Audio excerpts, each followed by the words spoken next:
उपासना उपासना उपासना. ख्रिस्तामधील प्रिय बंधू आणि भगिनींनो, उपासना कार्यक्रमामध्ये आपले हार्दिक स्वागत.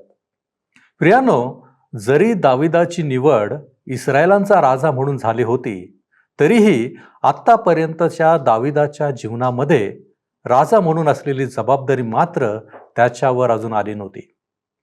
शाऊल राजाचा अंत झाल्यावर इस्रायलच्या सर्व वंशांनी दाविदाला राजा म्हणून स्वीकारले आणि आता खऱ्या अर्थाने त्याच्यावर राजाची आणि इस्रायल राष्ट्राची जबाबदारी आहे असे पाहायला मिळते. आजच्या अध्ययनात आपण हेच पाहणार आहोत की दाविदाला राजा म्हणून स्वीकारल्यानंतर दाविदाने कोणती मोहीम हाती घेतली आणि काय काय केले. तर चला प्रियानो, आपण आपल्या अध्ययनाची सुरुवात करूया. श्रोत्यानो, शमूएलाचे दुसरे पुस्तक ह्याच्या 5व्या अध्यायाला आम्ही सुरुवात करीत आहोत. 5व्या अध्यायात दावीद संपूर्ण इस्रायल राष्ट्राचा राजा कशा प्रकारे होतो ह्याविषयी आम्ही पाहणार आहोत. तर माझ्यासोबत उघडा शमूएलाचे दुसरे पुस्तक. 5वा अध्याय आणि पहिलं वचन आम्हाला सांगतं. शमूएलाचे दुसरे पुस्तक 5वा अध्याय आणि पहिले वचन. मग इस्रायलाचे सर्व वंश हेब्रोनात दाविदाकडे येऊन म्हणाले, पहा, आम्ही आपल्या हाडामासाचे आहोत.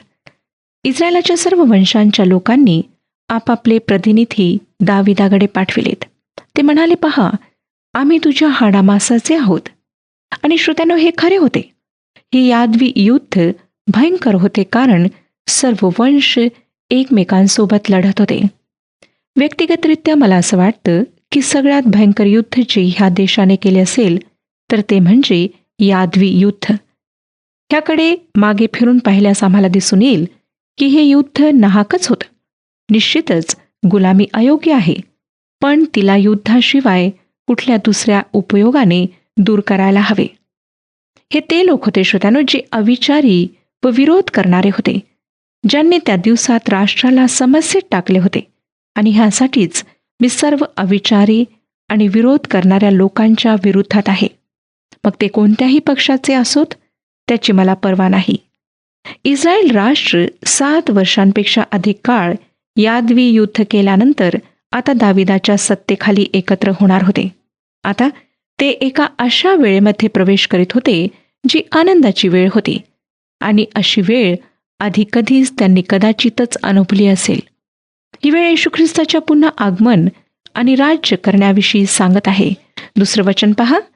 गतकाली शाऊल आम्हावर राजा असता इस्रायल लोकांची ने-आण करणारे पुढारी आपणच होता, आणि परमेश्वर आपणाला म्हणाला होता की माझी प्रजा इस्रायल हिचा मेंढपाळ व अधिपती तूच होशील. ह्या वंशांनी दाविदाला कायद्याने संमत झालेला, देवाने नेमलेला असा राजा सत्ताधारी स्वीकारण्यास, ओळखण्यास पाहिले असता उशीर केला होता. त्यांनी खरे पाहिले असता श्रोत्यांनो त्याला केव्हाच ओळखायला हवे होते, परंतु त्यांनी त्याला ओळखले नाही. 3 ते 5 वचने पुढे सांगतात, या प्रकारे इस्रायलांचे सर्व वडीलजन हेब्रोनात राजाकडे आले, आणि दावीद राजाने त्यांच्याशी हेब्रोनात परमेश्वरासमोर करार केला, आणि त्यांनी दाविदाला अभिषेक करून इस्रायलावर राजा नेमिले. दावीद राज्य करू लागला तेव्हा तो 30 वर्षांचा होता. त्याने 40 वर्षे राज्य केले. 7.5 वर्षे त्याने हेब्रोनात यहुदावर राज्य केले, आणि 33 वर्षे येरुशलेमेत सर्व इस्रायल व यहुदा ह्यांच्यावर राज्य केले.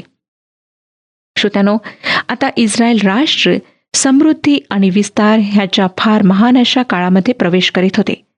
दाविदाने जेव्हा राज्य करण्यास सुरुवात केली तेव्हा तो 30 वर्षांचा होता. अजूनही तरुणच होता. हेब्रोनमध्ये त्याने 7 वर्षे 6 महिने एकाच वंशावर अर्थात यहुदा वंशावर राज्य केले होते. तो येरुशलेमेत राहून संपूर्ण इस्रायलवर 33 वर्षे राज्य करणार होता. संपूर्ण 12 वंशांवर एकंदर त्याचा कार्यकाळ 40 वर्षे 6 महिने होईल. आता आम्हाला दिसतं की दावीद आपली राजधानी येरुशलेममध्ये नेतो. लक्षात घ्या श्रोत्यानो की दावीद त्याचे राज्य त्याच्या राजधानीला हेब्रोनमधून येरुशलेमात नेऊन बळकट करतो. 6 आणि 7 वचने पुढे सांगतात, राजाने आपले लोक बरोबर घेऊन येरुशलेम येथे त्या देशचे रहिवासी यबुसी यांच्यावर स्वारी केली. ते म्हणाले, तुला येथे येणे साधावयाचे नाही. येथले आंधळे पांगळे तुला हाकून लावितील. त्यांचा भावार्थ असा होता की दाविदाला येथे येणे साधावयाचे नाही. तरी दाविदाने सियोन गड घेतला. हेच ते दाविदपूर. ह्या ठिकाणी श्रोत्यांनो असे काही लोक आढळतात जे दाविदाच्या सामर्थ्याला न ओळखता त्याच्याशी अशा प्रकारे बोलतात. दावीद एक चांगला लष्करी पुढारी, थोर राजकारणातला पुढारी, थोर राजा आणि सगळ्यात महत्त्वाची आणि उत्तम गोष्ट म्हणजे तो परमेश्वराचा जन होता. आता सियोन दाविदाचे सगळ्यात आवडते असे ठिकाण होते. तुमच्याजवळ जर पवित्र शास्त्र असेल तर ह्या गोष्टीवर खून करून ठेवा. मी माझ्या शास्त्रात त्यावर खून केले आहे. हे एक शहरातले उंच असे ठिकाण होते. खरे पाहता श्रोत्यांनो, दाविदाच्या दिवसात येरुशलेम किद्रोन खोऱ्याच्या जवळ खाली होते. उत्खनन करणाऱ्या लोकांना ह्याचा पुरावा सापडला आहे. आता ह्या काळात असलेले येरुशलेम शहर सियोन पर्वताच्या जवळ वरच्या भागाला आहे, जेथे दाविदाचा महाल बांधण्यात आला होता. नंतर सियोन पर्वताच्या खालच्या भागाला मंदिर बांधण्यात आले होते. दाविदाने ह्या सर्वांची निवड केली. येरुशलेम दाविदाचे शहर होते. तो आपल्या बऱ्याचशा स्तोत्रांमध्ये सिनाय पर्वताविषयी आणि येरुशलेमविषयी बोलतो. परंतु हे शहर माझे सगळ्यात आवडते शहर होऊ शकत नाही. मी बऱ्याचशा बाबतीत दाविदाशी सहमत आहे, परंतु येरुशलेमशी नाही. श्रोत्यानो, पिलातुसने त्या शहराचा तिरस्कार केला. तो फक्त उत्सवाच्या दिवसांमध्ये जात असे. म्हणून जेव्हा येशू ख्रिस्ताला अटक करण्यात आली तेव्हा तो तेथे होता, कारण तो तेथे वल्हांडण सणाकरिता आला होता. तो त्या ठिकाणी अनुशासन ठेवण्याकरिता होता. आणि जेव्हा वल्हांडण सण झाला त्यानंतर तो पुन्हा कैसरियाला वापस आला, जे भूमध्य सागराच्या तटावर होते. जोपर्यंत पवित्र शास्त्राशी संबंध आहे तोपर्यंत येरुशलेम ह्या पृथ्वीवरची एक मोठी राजधानी आहे. मला हे जाणून फार आनंद झाला की मी सर्व काळपर्यंत तेथेच राहणार आहे. मी नवीन येरुशलेमात राहणार आहे, जिथे पृथ्वीवरच्या येरुशलेमापेक्षा अधिक सोयी आणि परिस्थितीची अनुकूलता असणार आहे. इथे आम्हाला लक्षात घ्यावे लागेल की दाविदाने सियोनला चांगले मजबूत पकडीत घेतलेले होते. त्यावर कब्जा केला होता. त्याने उंच भागावर कब्जा मिळवला होता. डोंगराच्या वरचा भाग त्याने घेतला. त्याने शहरावर नाही, परंतु उंच भागावर सुद्धा कब्जा मिळवला. त्या लाभदायक स्थानाच्या साह्याने तो यबुसी लोकांच्या संपूर्ण शहराला जिंकू शकणार होता. श्रोत्यानो, आम्हाला दिसतं की युद्ध सुरू झाले आहे हे माहीत होण्याआधीच यबुसी आश्चर्यचकित झाले होते. 8वं वचन पुढे सांगतं, त्या दिवशी दावीद म्हणाला, जो कोणी यबुशास मारील त्याने नळाजवळून जाऊन दाविदाच्या जीवाचा द्वेष करणाऱ्या त्या लंगड्या व आंधळ्या लोकांचा संहार करावा. ह्यावर अशी म्हण पडली आहे की येथे आंधळे व लंगडे आहेत. घरात कोणाचा प्रवेश व्हायचा नाही. हे वचन थोडे विवादात्मक आहे. काही बायबल टीकाकार म्हणतात की यबुसी लोकांनी जो टोमणा मारला होता, जे काही ते टोचून बोलले होते, त्यावर दाविदाने दिलेले हे सणसणीत उत्तर आहे. दुसरे लोक हा विश्वास करतात की ह्यामध्ये फार गहन असा अर्थ आहे. वचनात आम्हाला काही स्पष्टीकरण सापडत नसल्यामुळे आम्हाला ह्याचा अगदी बरोबर अर्थ माहीत होत नाही. 9वं वचन, दावीद त्या गडावर राहू लागला, त्यास दावीदपूर हे नाव पडले. दाविदाने मिल्लो बुर्जापासून आतल्या बाजूस सबोहार तटबंदी केली. प्रथम दाविदाने सियोन पर्वत घेतला आणि त्याला किल्ल्याचे रूप दिले आणि नंतर त्याने शहर घेतले. 10 ते 12 वचने पुढे सांगतात की दाविदाचा उत्तरोत्तर उत्कर्ष होत गेला, कारण सेनाधीश देव परमेश्वर त्याच्याबरोबर असे. सोरेचा राजा हिराम ह्याने दाविदाकडे जासूत पाठविले. त्याने आणखी गंधसरूचे लाकूड, सुतार व गवंडी पाठविले. त्यांनी दाविदासाठी मंदिर बांधले. परमेश्वराने इस्रायलावरील आपले राज्य स्थिर केले आहे आणि आपल्या इस्रायली प्रजेप्रित्यर्थ आपल्या राज्याची उन्नती केली आहे, हे दाविदाच्या ध्यानात आले. श्रोत्यांनो, तो महानतेच्या उच्च शिखरावर पोहोचत गेला आणि परमेश्वर त्याच्या सोबत होता. सोरचा राजा हिराम ह्याने ओळखले की दावीद एक फार विलक्षण माणूस आहे आणि म्हणून त्याने दाविदाशी काही कार्यांबाबत योजना केली आणि राजमहाल बनविण्यासाठी गवंडी आणि सामान पाठवले.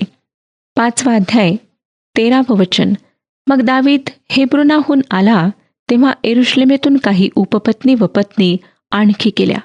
दाविदास आणखी पुत्र व कन्या झाल्या. हा सत्य गोष्टींचा हवाला आहे, हे लक्षात घ्या. जे काही दाविदाने केले त्यावर परमेश्वराने मंजुरीचा ठप्पा मारला नाही. आम्हाला आढळेल की अनेक बायका करण्याच्या निर्णयाला परमेश्वर निश्चितच अस्वीकृती देतो. दाविदाच्या मुलाच्या शल्मोनाच्या काळात ह्यामुळे राज्याचे भाग पडलेत आणि ते बाबूलच्या ताब्यात गेले. का? कारण दावीद आणि शल्मोन राजाच्या पदावर आणि अधिकाऱ्याच्या पदावर होते. त्यांचे जे कृत्य होते ते बरोबर नव्हते. परमेश्वर म्हणतो की ते चूक होते. शेवटी हे जग त्याने निर्माण केले आहे, ही सृष्टी त्याची आहे आणि तोच नियम बनवतो. जरी ते आपणास आवडणार नाहीत तरी परमेश्वराने नियम बनवलेले आहेत. परमेश्वराचे नियम चांगले आहेत. परमेश्वराने आम्हाला निर्मिलेच नाही, परंतु त्याने काही नियम, काही कायदे आमच्या जीवनाकरिता लावलेले आहेत, जेणेकरून मानवाचे कुटुंब आशीर्वादित आणि सुख समृद्धीने भरपूर व्हावे. आता 14 ते 16 वचने पुढे सांगतात. यरूशलेमेत त्यास पुत्र झाले. त्यांची नावे ही शमुवा, शोबाब, नाथान, शल्मोन, इभार, अलिशवा, नेफग, याफी, अलिशामा, एल्यादा व अलिफलेट. श्रोत्यांनो, ह्या वचनांमध्ये ज्या 2 मुलांचा उल्लेख आहे त्यांच्याविषयी मला काहीच माहिती नाही, परंतु नातान आणि शल्मोन ह्यांच्याविषयी मला काही प्रमाणात माहिती सापडलेली आहे. नातानाच्या वंशावळीतूनच येशू ख्रिस्ताची आई मरिया ही आली. शल्मोनाद्वारे योसेफाला, जो मरियेचा पती होता. येशू ख्रिस्त रक्ताद्वारे ह्या वंशावळीशी जोडला गेला आणि नातान आणि शल्मोनाद्वारे दाविदाच्या सिंहासनाकरिता कायदेशीरपणे त्याला सत्ता प्राप्त झाली. आणि हेच कारण आहे की ही माहिती ह्या ठिकाणी आमच्याकरिता नमूद करण्यात आली आहे.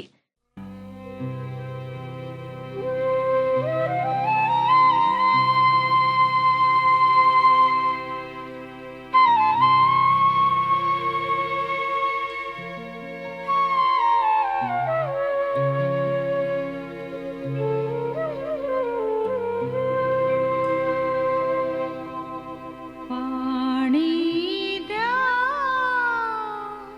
पाणी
17 आणि 18 वचने पुढे सांगतात, दाविदाला अभिषेक करून इस्रायलाचा राजा केले आहे हे ऐकून सर्व पलिष्टी दाविदाच्या शोधास निघाले.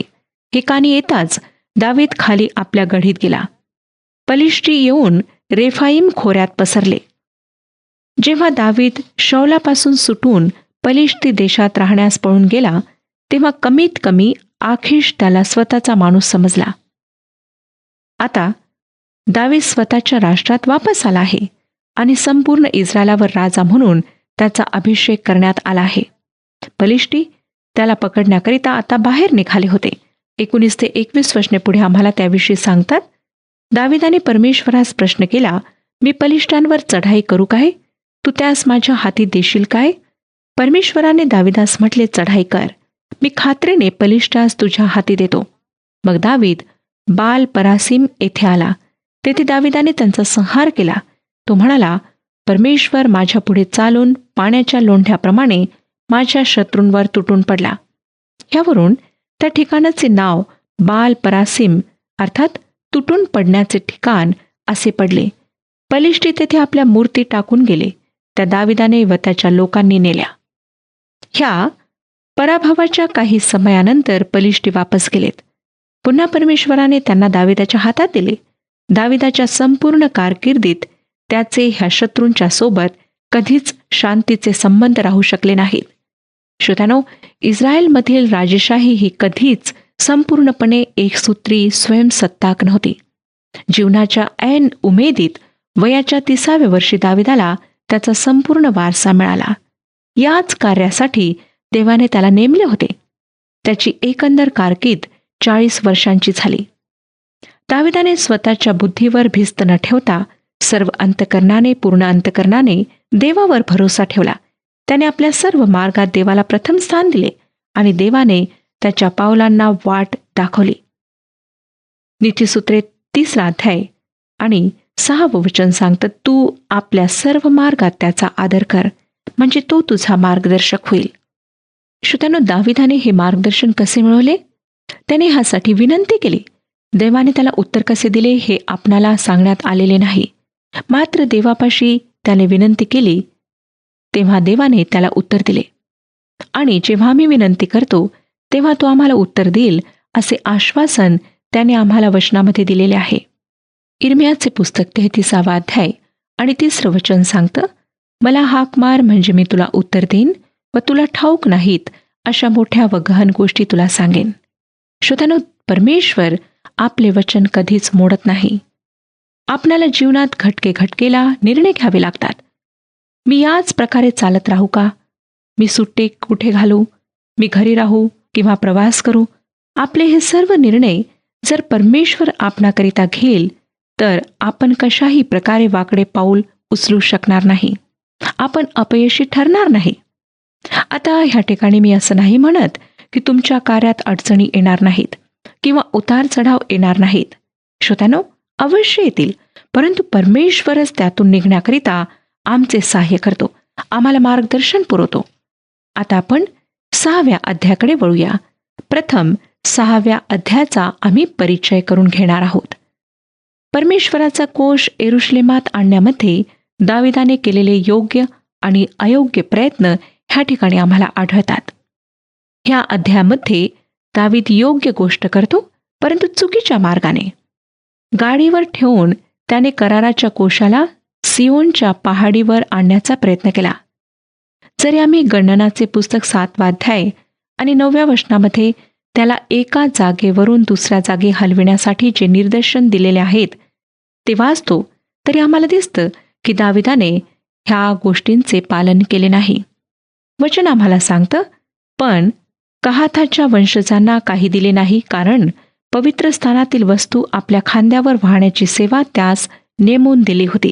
उज्जा ह्याने परमेश्वराच्या कोशाला स्पर्श केला म्हणून परमेश्वराचा कोप त्याच्यावर भडकला व तो गतप्राण झाला. कोशाला कोणीही दुसऱ्याने स्पर्श करू नये ही सक्त ताकीद देण्यात आली होती. नंतर दाविदाने योग्य प्रकारे तो कोश वर आणला. देवाचा कोश वर आणण्यात दाविदाने जी श्रद्धा, जो उत्साह दाखविला त्याबद्दल आम्हाला दिसतं की मिखल जी त्याची पत्नी होती तिने त्याला दाटले. ह्या अध्यायाला आपण अशा प्रकारचे शीर्षक देऊ शकतो: चुकीच्या मार्गाने योग्य ते करणे. प्राचीन काळातील बोधपर वाक्यांमध्ये मला वाटतं प्राचीन गोष्टींमध्ये नकारात्मक गोष्टींना टाळण्याचा हा दुसरा मार्ग असावा. शेवट मार्ग आणि साधनांविषयी एकदम निर्णय देतो. अशा बऱ्याचशा संस्था आणि व्यक्ती आहेत ज्यांनी ह्या गोष्टींना आपल्या जीवनातील सामान्य तत्वज्ञान बनवले. मी असं नाही म्हणू श्रोत्यानो की हे दाविदाच्या जीवनाचे तत्वज्ञान होते. ते नव्हते. परंतु जोपर्यंत अध्याय 6चा प्रश्न आहे, ह्या विशिष्ट घटनेमध्ये हे निश्चितच खरे होते. मला असं वाटतं की दाविदाच्या जीवनातले जितके महान दिवस होते त्यापैकी हा एक अतिमहान दिवस होता, ज्याविषयी पवित्र शास्त्रातील ह्या पानांवर लिहिण्यात आले आहे. आपण काय निवडाल? तो दिवस ज्या दिवशी शमूएलाने दाविदावर अभिषेकाचे तेल ओतले, जेव्हा तो अगदी तरुण आणि मेंढरे राखणारा होता, किंवा तो दिवस जेव्हा त्याने बलाढ्य शूरवीराला अर्थात गोल्याथाला मारले? निश्चितच त्याचा मिखल, जी दाविदाची पत्नी होती, जिला दाविदासोबत लग्नाकरिता देण्यात आले होते, तो दिवस निवडाल? कदाचित आपण ज्या दिवशी दावीद शौलापासून वाचून पळाला तो दिवस निवडाल. आणि पुन्हा तो दिवस सुद्धा निवडाल ज्या दिवशी शौल मारला गेला. कारण शौलाचं मरण ह्याचा अर्थ होता दावीद सिंहासनावर बसणार. कदाचित आपणाला वाटेल की ह्या दिवशी दाविदाला संपूर्ण इस्रायल राष्ट्रावर राजा घोषित करून त्याच्या डोक्यावर मुकुट ठेवण्यात आला तो महान दिवस होता. कदाचित आपल्याला हा दिवस सुद्धा सुचवायचा असेल ज्या दिवशी अबशालोमाने त्याच्या विरोधात बंड केले आणि जो नंतर मारला गेला, किंवा तो दिवस ज्या दिवशी त्याच्या स्वतःच्या मुलाचा अबशोलामाचा राजा म्हणून अभिषेक करण्यात आला. श्रोत्यानो, ह्या थोर पुरुषाच्या अर्थात दाविदाच्या जीवनात हे सर्व दिवस महान होते. तरी सुद्धा 2 प्रसंग असे आहेत जे दुसऱ्या सर्व प्रसंगांपेक्षा अधिक प्रभावी आणि वैशिष्ट्यपूर्ण आम्हाला दाविदाच्या जीवनात आढळतात. परमेश्वराच्या कराराचा कोश दाविदाने ज्या दिवशी येरुशलेममध्ये आणला, ज्याचा हवाला 6व्या अध्यायात आम्हाला वाचायला मिळतो, आणि ज्या दिवशी दाविदाने स्वतःच्या हृदयात परमेश्वराचे भवन बनविण्याचा हेतू मनात आणला, 7वा अध्याय ह्याविषयी आम्हाला सांगतो. हे बहुतेक दाविदाच्या जीवनात 2 महान दिवस होते. आता परमेश्वराचा कोश, परमेश्वराची त्याच्या लोकांमध्ये उपस्थिती आहे ह्याची खूण होती. निवास मंडपाच्या अर्थात मंदिराच्या बाहेरच्या अंगणात होमबली अर्पण्याची वेदी होती आणि त्यावर पितळी आवरण होते. पापासंबंधीचा बळी त्या ठिकाणी देण्यात येत असे. नंतर पवित्र स्थान होते, जेथे 3 वस्तू होत्या, ज्या तिन्ही आराधना आणि येशू ख्रिस्त ह्याविषयी बोलत होत्या: सोन्याची दिवट, सोन्याची वेदी आणि समर्पित केलेली भाकर. नंतर त्याच्या आत परमपवित्र स्थानात परमेश्वराचा आज्ञापटाचा कोश आणि त्यावर कृपेचे सिंहासन होते. श्रोत्यानो, हे ते स्थान होते जेथे परमेश्वर त्याच्या लोकांना भेटत होता. मला वाटतं हा कोश येशू ख्रिस्ताचे फार चांगले चित्र आहे, जे आम्हाला जुन्या करारात आढळते. हेच एक चित्र आहे जे परमेश्वराने स्वतः रंगविले आहे. व्यक्तिगतरित्या मी येशू ख्रिस्ताच्या चित्रांना जीवनात महत्त्व देत नाही, कारण मला माहीत आहे की येशू ख्रिस्ताला कोणीच पाहिलेले नाही. त्यामुळे तो दिसायला कसा होता, उंच होता, ठेंगणा होता, काळा होता, गोरा होता, तांबूस होता, आम्हाला काहीच माहीत नाही, कारण त्याबद्दल काहीच सांगण्यात आलेले नाही. तरी सुद्धा परमेश्वराच्या आज्ञापटाच्या कोशामध्ये आम्हाला त्याचे चित्र आढळते. जो कोश एक पेटी होती, जी बाभळीच्या लाकडाची बनवलेली होती, विशिष्ट लांबी रुंदीची आणि आतून बाहेरून सोन्याने मढलेली होती.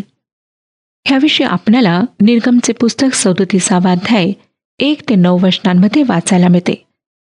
बसालेलवर आज्ञापटाचा कोश बनविण्याची कामगिरी सोपवण्यात आली होती. श्रोत्यानो, कमीत कमी 11 स्तोत्रांमध्ये कोशाला येरुशलेमात आणण्याच्या महान घटनेच्या संदर्भात लिहिण्यात आले आहे. दाविदाने ह्यांचे वर्णन आपल्या स्तोत्रांमध्ये केले आहे.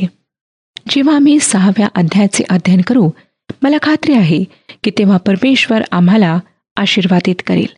परमेश्वर आपणा सर्वांना आशीर्वाद देव. हा कार्यक्रम आपणास आवडला काय? आता आम्हाला एक मिस कॉल करा आणि आपण पुढील विजेता होऊ शकता.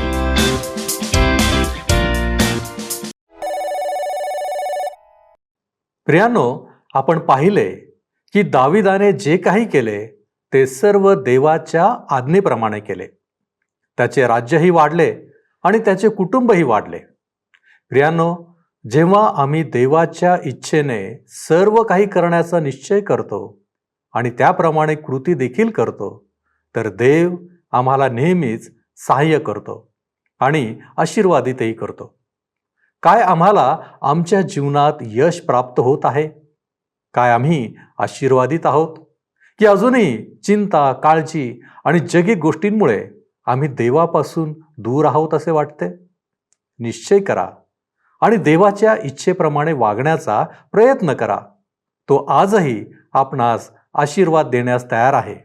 आपण प्रार्थना करू. आमच्यावरती प्रीती करणाऱ्या आमच्या महान प्रेमळ परमेश्वर देव बापा, आम्ही तुझ्या नावाला धन्यवाद देतो. प्रभूजी, आजच्या या अध्ययनामध्ये तुझ्या चरणापाशी तू आम्हाला एकत्रित केलंस. तुझ्या वचनांच्याद्वारे प्रभूजी तू आमच्याशी बोललास. तू आम्हाला मार्गदर्शन करीत आहेस. याबद्दल आम्ही तुझे उपकार मानतो. होय प्रभू परमेश्वर देवप्पा, आमच्या जीवनामध्ये आवश्यक असलेली गोष्ट आज तू आमच्या समोर ठेवलेली आहेस. प्रभूजी, आज आम्ही या सर्व गोष्टी आम्ही आमच्या अंतःकरणामध्ये ठेवतो आणि बापा तुझ्यामध्ये अधिक वाढण्यासाठी, प्रभूजी तुझ्यामधलं आणि आमच्यामधलं अंतर कमी होण्यासाठी आज आम्ही तुला विनंती करत असताना आम्ही देखील निश्चय करतो की प्रभू परमेश्वरा, तुला आवडेल अशाच गोष्टी आम्ही करण्याचा प्रयत्न करू. आणि प्रभूजी त्याच्याद्वारे आमचं जीवन, आमचं परिवार, आमचं कुटुंब आणि बापा आमचे इतर सर्वजण जे जे आमच्या सानिध्यामध्ये येतात ते देखील आशीर्वादित होत आहेत असा अनुभव तू आम्हाला द्यावा अशी आमची विनंती आहे. यासाठी प्रभूजी आम्ही स्वतःला तुझ्या पवित्र हातामध्ये सोपवितो आणि या विनंत्या, या मागण्या येशू ख्रिस्त आमचा प्रभू याच्याद्वारे करतो म्हणून तू ऐक. आमेन. प्रभू आपणास सहाय्य करो आणि त्याच्या प्रभावी सामर्थ्यात आपणास बलवान करो.